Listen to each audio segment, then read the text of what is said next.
नमस्कार जी। तो आज हम लोग फिर से आज बात करने वाले हैं कि कैसे हमने ईएच के माध्यम से जॉइंट पेन को रिमूव किया।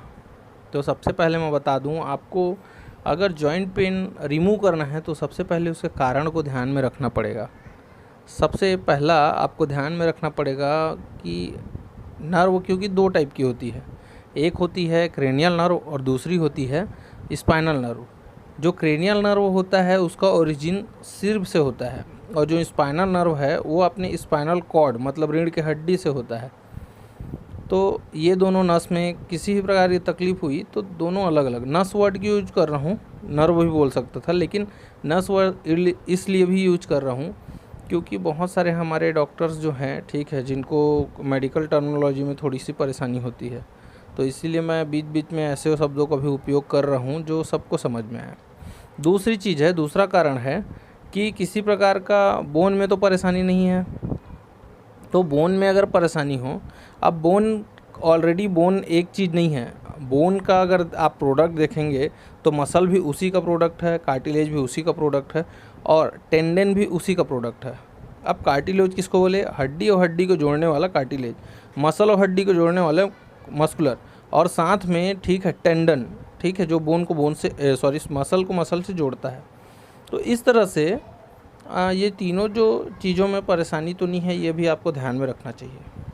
हिस्ट्री उसका ले लेना है, किसी प्रकार की परेशानी उनके हिस्ट्री में तो नहीं थी, या तो जेनेटिकली कोई परेशानी तो नहीं थी।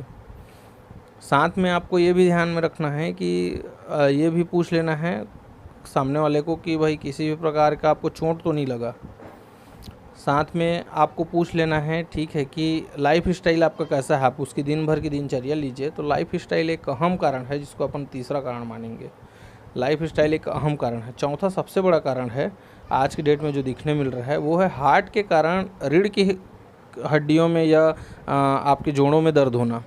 ये भी परेशानी पाया गया है। तो रीढ़ की हड्डी में या जोड़ों में कोई परेशानी हो, इसका कारण हार्ट भी हो सकता है, जिसको अपन बोलते हैं RHD, रूमेटिक हार्ट डिजीज़। ऐसा भी तो और करीब भी कारण हो सकते हैं, लेकिन ये मुख्य कारण है।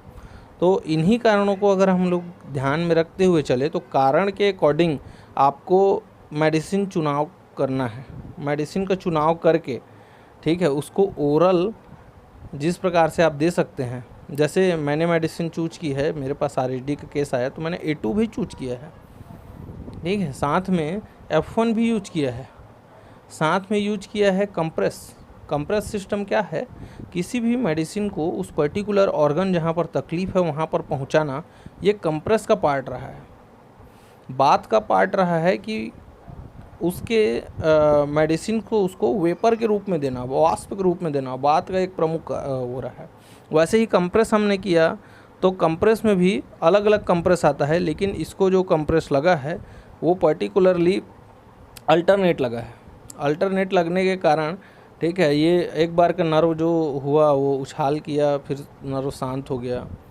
तो ऐसा रहा है, और ज़रूरी नहीं है कि यही एक मेडिसिन जाए, ठीक है। आपको पेशेंट का देखना पड़ेगा कि कैसे किस प्रकार का परेशानी है, कितना ज़्यादा परेशानी है, कितना कम परेशानी है, वो सबको ध्यान में रख के भी आपको चीज़ करनी पड़ेगी, क्योंकि ये एक नेगेटिव डिजीज़ है। कई लोग बोले कैसे सर, कैसे नेगेटिव डिजीज़ है? इसमें पेशेंट के ऑर्गन्स का फंक्शन डाउन होता है, और साथ ही उसकी जो पेशेंट के ऑर्गन्स की क्वालिटी है वो डाउन होते जाते हैं दिन ब दिन। तो इसीलिए ये नेगेटिव डिजीज़ है, और इसीलिए इसमें जितना पॉजिटिव डोज हो सके उतना देंगे। कंप्रेस के मामले में ये थोड़ा थ्योरी, ठीक है, थोड़ा सा नेग्लिजिबल होता है, और साथ में पेशेंट की इंटेंसिटी पे वो डिपेंड करता है, पेशेंट कौन सा प्रकार का, कितना तीव्र पेन या कितना कम पेन लेके आया है, उस पर डिपेंड करता है। तो इस तरह से आप उनको दे सकते हैं, और साथ में बहुत सारी शुभकामनाएँ। और हमारे तरफ अभी क्या है, लॉकडाउन लगा हुआ है, तो मैं जैसे ही क्लिनिक से आया, एप्रन इसीलिए मैं पहना ही हुआ हूँ, आपके लिए आज वीडियो नहीं बना पाया था, तो मैं जैसे ही क्लिनिक से आया, फ्री हुआ, तो सबसे पहले आपके सवालों का जवाब ये मैं देने की कोशिश कर रहा हूँ। तो